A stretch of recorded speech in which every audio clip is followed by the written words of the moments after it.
Nessa caminhada que estamos fazendo, revisitando todas as organizações associadas a Arcos, né? E vendo a riqueza que cada uma tem, a particularidade de cada uma no trabalho que realizam, nós estamos hoje na Casa de Apoio à Criança, Adolescente e Idoso. Olha que fantástico, né? Catanduva ela tem esse cenário, né? Que é um celeiro de obras, de atividades assistenciais, de organizações que se fortalecem a cada dia. E a Casa de Apoio, que começou há 50 anos atrás, que vai fazer agora em março 50 anos, né, de trabalhos em benefício da comunidade, especialmente dos seus acolhidos, ela evoluiu agora, né, passou a ter recentemente a Casa Lar, que são jovens até 18 anos, e agora o Vida Longa, que é um projeto que acolhe os idosos. Então, olha como se amplia, né, e que consegue contribuir desde a criança, do jovem, até o idoso em receber essa assistência tão maravilhosa, de cuidados, né? De amor, de carinho que a gente sentiu aqui na conversa, no diálogo com as pessoas que aqui estão vivendo. Algumas dizendo assim, aqui é um lugar de paz, eu estou feliz porque eu estou aqui. Então, isso é muito resultado desse trabalho de todas as pessoas envolvidas. A Juliana é a presidente da organização já há algum tempo, né? A Juliana tem esse olhar, essa sensibilidade, e para nós é muito bom, prazeroso estar aqui para compartilhar com ela e ela falar um pouco dessa experiência. Como ela começou nessa atividade de terceiro setor, talvez seria legal você falar o que foi que aconteceu, que você entrou nesse caminho e que você vem construindo esse trabalho com toda a equipe técnica. Lá do começo, é bastante coisa. Eu, desde os 18 anos, mais ou menos, eu faço trabalho voluntário, né, em diversas vertentes aí, e vim caminhando, né, eu moro na cidade de Pindorama, fiz trabalho voluntário em Pindorama, trabalhei uma época em Rio Preto, participei em Rio Preto também em algumas instituições, depois cheguei em Catanduva através de alguns convites, algumas pessoas, incluindo o Dr. Wagner, né, que me trouxe próximo da Casa de Apoio, né, no comecinho de 2018, e ali, desde quando eu cheguei, eu fiquei, né? Então a gente vem desenvolvendo com toda a diretoria esse trabalho, né? Por muito tempo, né, de mão dadas com vocês ali dentro da instituição, e aí a gente veio seguindo, e a ideia é sempre que a gente possa aprimorar esse serviço, né? A gente sabe que aquilo que tá bom pode sempre cada vez estar melhor, né? E aos pouquinhos, né, com muito pé firme, a gente veio crescendo e cada vez trazendo pessoas mais qualificadas, né, mais próximas da ideia da instituição, né, que a gente tem, desse acolhimento, desse carinho, né, dessa individualidade do ser humano, de poder olhar para cada um com o que eles trazem da sua história, independente seja uma criança, um adolescente ou um idoso, como hoje, né, no Vida Longa, que a gente assumiu a gestão, vai fazer 8 meses agora, que é super novo, e a gente vem construindo junto com os idosos, aprendendo junto com eles, né, eles sempre têm muito que ensinar. Então a gente permeia hoje, né, todo esse caminho, a criança, o adolescente, o idoso, né, e se disponibilizando nessa troca, porque a partir do momento que a gente está aqui com eles, a gente está aprendendo o tempo todo, né, então a gente cresce junto com eles, né, e isso é muito gostoso de vivenciar, apesar das dificuldades que a gente encontra junto com eles, né, com essas negligências, enfim, todas essas situações que cada um traz, é muito gostoso de vivenciar, né, poder estar junto. Conta pra gente, para quem está assistindo esse vídeo, qual o serviço que é prestado para crianças e adolescentes? Em que consiste isso e como funciona? A gente tem acolhimento infantil na modalidade abrigo e na modalidade casalar, né? A modalidade abrigo hoje atende até 20 crianças e a modalidade casalar até 10 crianças, né? Em lugares diferentes, com uma constituição muito parecida, mas também com suas peculiaridades, suas particularidades, né? Onde essas crianças moram por um período ali, são assistidas dentro de todas as suas necessidades, inseridas em todas as políticas públicas, né?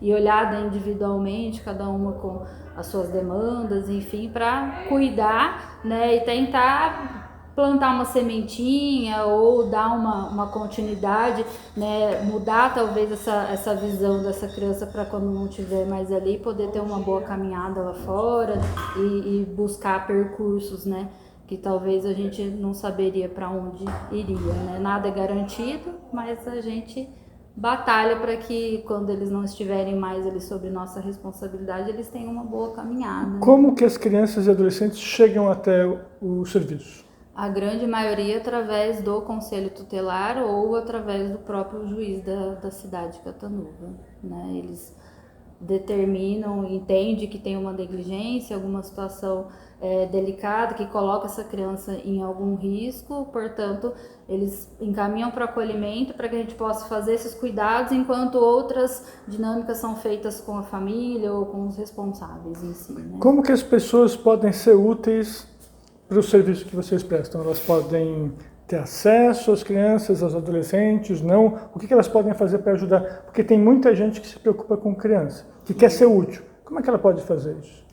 Dentre as 3 unidades, a gente tem a parte do voluntariado, né? Com criança e adolescente, esse aconchego, esse acolhimento, ele é um pouco mais restrito, porque a gente preserva essa história dessa criança o máximo que a gente pode, mas existem meios de fazer isso funcionar, seja fora da instituição, num outro espaço externo, né? Às vezes a pessoa tem um local onde ela pode ofertar alguma atividade que seria interessante para uma criança adequada, então a gente faz esse deslocamento, a gente leva, né? E alguns voluntários específicos, muito bem específicos, podem atuar dentro da própria instituição, seja na Casa Lar, seja no abrigo e também no Vida Longa com os idosos também, né? Então existe essa possibilidade, cada um com suas peculiaridades, mas que a gente pode estar destrinchando conforme as pessoas vão chegando até nós, né? Ô Ju, eu vou fazer uma observação até para fazer um registro histórico nesse cenário das organizações de Catanduva, e eu vejo uma evolução na maneira como isso é tratado hoje. Não que no passado não fosse, mas era forma diferente, né? Me chama muita atenção um relato que a gente teve, que é quando funcionava, muitos anos atrás, o Lar Lola Zancanner, chegou a ter, num só momento, naquela instituição, entre crianças e jovens, 120 moradores, cuidados pela Cacida, pela tia Diva, pela mãe Lola, que eles chamavam mãe Lola, né? E era tudo com muito amor e carinho, né? Mas era uma dimensão enorme. Hoje as organizações, elas têm um regramento diferente, elas evoluíram com uma equipe técnica, do psicólogo, da assistente social, de todo o trabalho que é feito e da limitação de vagas para poder ter esse atendimento que eu vejo que é feito, né? Mais personalizado. Se o aluno precisa ou ele gosta de uma atividade extra, ele vai ter acesso, ele vai para um futebol, para uma natação, para uma outra atividade, e vocês conseguem oferecer esses complementos que ajudam muito a criança e o jovem, né? Sim. Houve uma evolução nessa linha de atendimento, né? Principalmente quando a gente fala do acolhimento infantil para criança e adolescente, né? Antigamente a gente escutava muito falar a questão do orfanato, por exemplo. Hoje é uma modalidade extinta, ela não existe mais justamente por isso. Eram muitas crianças num espaço pequeno, com poucas pessoas para cuidar. Eles tinham o básico? Tinha o teto, tinha a alimentação, tinha a vestimenta, tinha o estudo, mas se limitava a isso justamente por essa alta demanda, né, de cuidados. Hoje ele veio se aprimorando, então depois do orfanato se vê a modalidade abrigo, onde isso já, né, foram tiradas algumas coisas, alguns serviços, algumas coisas foram se afunilando para que a gente pudesse olhar mais individualmente para cada criança, que a gente pudesse qualificar esse atendimento, né? E o mais novo deles é a Casa Lar, que diminuiu mais ainda, que é uma casa com muito mais cara de casa, né? Para até 10 crianças, né? Que a gente tem as figuras centrais, que são as educadoras que cuidam como se fosse a mãe nesse período de acolhimento, justamente para isso, para ter esse olhar individual, para identificar coisas que talvez não são ditas através das palavras, principalmente quando a gente fala de criança, né? Então, às vezes um pequeno gesto, uma pequena observação, que com muitos seria impossível de se detectar, hoje numa modalidade abrigo e numa modalidade de casa-lar fica mais viável, né? E talvez através dali a gente consegue pegar um fiozinho e trabalhar traumas, trabalhar situações, ou até talentos, né? Porque muitos deles mostram ali, né, o que gostam, e a gente consegue fomentar isso de uma forma mais eficiente, né? Então essas mudanças, no meu ver, são extremamente benéficas, né? Vieram evoluindo para o bem das próprias crianças, né? Exatamente. Conta pra gente como que a casa passou a apoiar, além de criança e adolescente, também idosos. Como é que se deu essa transformação? A cidade de Catanduva, né, o município de Catanduva identificou, a assistência social identificou essa demanda dentro do município, né? Era uma preocupação que eu, como pessoa, sempre tive, eu sempre gostei muito, tanto que eu já trabalhei muito com idosos antes de trabalhar com criança e adolescente.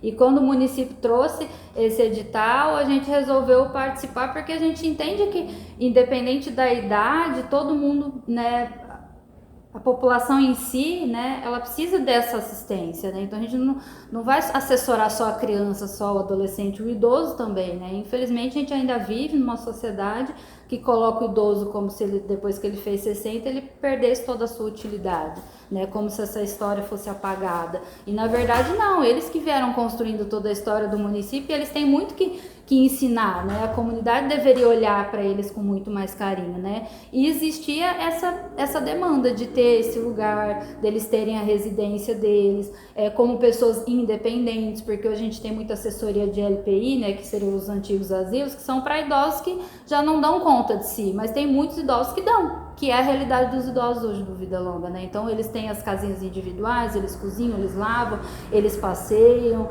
eles visitam familiares quando tem proximidade, amigos, vão na igreja, podem viajar, inclusive podem até trabalhar, mas não tinham esse lugar, essa moradia digna, né? Essa autonomia, que é o que a gente vem trabalhando ao longo do tempo, né? Traz melhor trabalha essa saúde, essa autonomia, essa troca, vira uma pequena comunidade entre eles, porque eles entre si vão se familiarizando, vão criando vínculo, vão se ajudando, né? Então eles mesmos se fortalecem no intuito de ter uma qualidade de vida por mais tempo, né? De diminuir essa demanda de asilo, de LPI, né? Para eles poderem realmente viver esse tempo com mais qualidade, né? Então é basicamente isso, assim. A gente observa, conversando, fazendo contato com alguns deles, né? Que alguns falam assim de um ambiente de paz. Aqui realmente é um ambiente assim muito acolhedor e transmite essa paz, né? Mas ele agrega algumas coisas que eu acho que é importante nessa questão do público, né? Do idoso, de elevar a autoestima dele, novamente se sentir, né? Valorizado, reconhecido, né? E traduz isso também na dignidade da pessoa, porque a pessoa, quando ela tem esse acolhimento, quando ela tem essa oferta, né, de um serviço que tem essa atenção a ele tem a sua autonomia, mas ele tem as pessoas em volta que também dão essa atenção, o cuidado, traz essa dignidade para ele se sentir realmente totalmente protegido e falar: aqui é o meu espaço, né?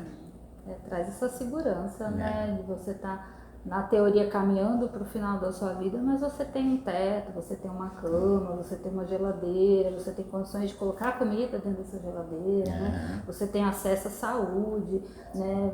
Poder interagir com outras pessoas, trocar história, trocar experiência, né? Então é muito necessário, né, para eles. Com essa experiência que você tem, olhando para Catanduva e região, o que você enxerga no futuro? Você é uma pessoa que pode se dizer pessimista porque você vê tanto sofrimento na sociedade? Ou você é uma pessoa otimista porque você acha que pode ser feito alguma coisa? Como é que você vê Catanduva, região e o futuro da sociedade em termos das pessoas vulneráveis? Eu sempre falo que eu sou uma otimista realista. Muitas pessoas falam para mim que isso é impossível, né? Mas eu continuo insistindo nisso, que eu enxergo essa realidade, mas eu sempre acredito que pode melhorar. Eu acredito que o ser humano sempre pode dar a mão, sempre pode dividir, sempre pode contribuir, que ninguém tem pouco que não possa dividir nada, né? Inclusive, a gente vê isso no dia a dia com quem a gente acolhe. A gente, hoje, você se coloca num lugar de trazer essas crianças, esses adolescentes, esses idosos para um lugar de proteção, mas ao mesmo tempo que você faz isso, você tem essa devolutiva na mesma moeda, porque você aprende com eles o tempo todo, né? Então, isso nunca foi uma mão de via única. Né? Então, cuidar dos outros é também cuidar de si. O tempo todo. Acho que muito mais que se eu parasse só para pensar em mim.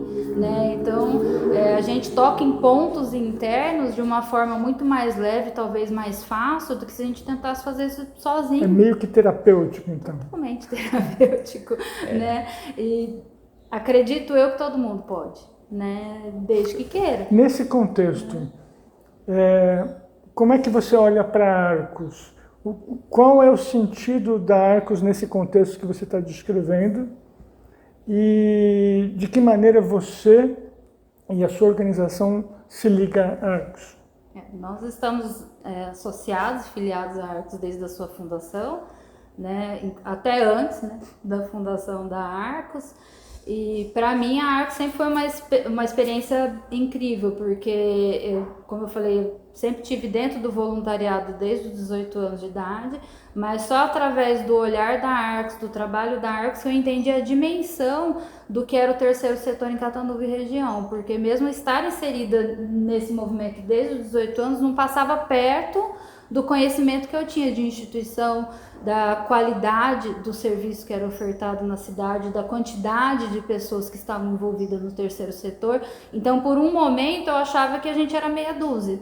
E, de repente, eu vi que a gente era mais de 600, tranquilamente mais de 600 pessoas trabalhando em prol do outro, independente do seu vínculo. Seja na diretoria, seja no voluntariado, seja como um colaborador direto da instituição, mas esse movimento ele era muito maior do que eu imaginava, né? E isso tomou força e proporção dentro de cada um, eu acredito, como tornou para mim, que foi um impulsionador, eu não estou sozinho, tanto que eu precisei de ajuda ao longo desse tempo e eu obtive muitas ajudas, não só da Arcos, mas com a relevância do que a Arcos prega, de que é uma instituição ajudando a outra, dando a mão para outra, então o que sobra na minha serve para outra, o que sobra na outra serviu para mim, e a gente tem essa troca mútua o tempo todo, então nada é perdido, né? Antigamente era tão difícil conseguir recurso, não que hoje não seja, mas às vezes chegava uma demanda maior do que eu poderia consumir.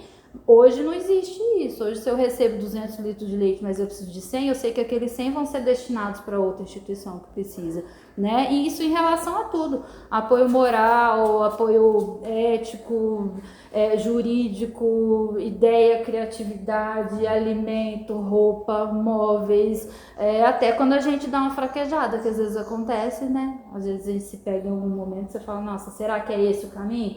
Vem alguém te dá a mão e fala, não, vamos continuar que esse é o caminho, né? Então, pra mim, nossa, é incrível o trabalho que se faz e o quanto eu ganhei com esse trabalho de vocês, né? Com que a Arcos tem muito esse papel, né? De preservar e manter a autonomia de cada um, mas ela ligar cada organização, ter essa rede de cooperação que traz esse resultado, né? Sempre mostrando que a gente consegue alcançar soluções para os desafios que se apresentam. Mais cedo ou mais tarde, a gente, unido, tem uma força maior, né? Isso traduz assim no resultado de que cada organização na sua diversidade, né, realiza, mas que estando junto enxerga, né, que nós podemos contar uns com os outros. Né? Eu queria só acrescentar um detalhe até para quem está acompanhando esse vídeo, um testemunho pessoal. Eu passei pela Casa de Apoio à Criança em 2017 e naquela época a instituição correu o risco de fechar. Estava muito mal mesmo. E naquela época, se alguém falasse sobre a atualidade, né, previsse o futuro, e dissesse que ia estar tão forte, tão grande, com um trabalho tão rico, tão abrangente, seria difícil acreditar. Então, por isso que a gente coloca de novo a ideia de que quando você tem uma missão, quando você tem alguma coisa boa para propor, não duvidar que é possível, não é possível sim, e a gente está vendo aqui hoje, decorridos praticamente 6 anos, né? Uma casa de apoio à criança, ao adolescente e ao idoso muito maior, muito mais poderosa, muito mais realizadora. Todos nós que estamos fazendo essa visita aqui, estamos encantados, muito felizes pela oportunidade e mais otimistas ainda e mais dispostos a continuar trabalhando pelo terceiro setor. Parabéns a Juliana e todos os diretores e colaboradores e todas as pessoas que trabalham, porque é 10. Isso aqui é uma pequena amostra de como é possível fazer coisas boas, como a sociedade humana pode estar certa, e a Juliana está à frente desse trabalho com muita dignidade, com muita humildade, é uma coisa bonita de se ver. Parabéns. E obrigado por receber a gente. Eu queria só complementar que eu tenho uma experiência, uma ligação muito forte com a Casa de Apoio, porque minha filha foi um presente que Deus me deu através da Casa de Apoio, né? Quando a gente adotou a Amanda, a gente ganhou esse olhar também, né? Amplificou. A Amanda até hoje tem evoluído bastante, ela sabe de tudo, ela sabe que ela foi uma filha adotada, mas que ela tem ali no nosso lar o amor, a dedicação, uma filha que a gente trata assim, talvez com mais amor do que se fosse de sangue, porque é impressionante como a gente tem essa força de vínculo, né? Mas é uma experiência que também eu chamo atenção, né? Eventualmente algum casal que tem oportunidade, às vezes no momento não tem, mas que busque a possibilidade da adoção. E finalizando também a minha questão, eu acho assim, todo o trabalho que é realizado nesse sentido, né, de acolher e de fazer o melhor possível para os acolhidos, ele tem um efeito potencial muito grande e a gente sabe que a gente é instrumento, né, que há uma força maior que nos leva a fazer, né, essa doação, essa entrega, e a gente cresce muito com isso, né.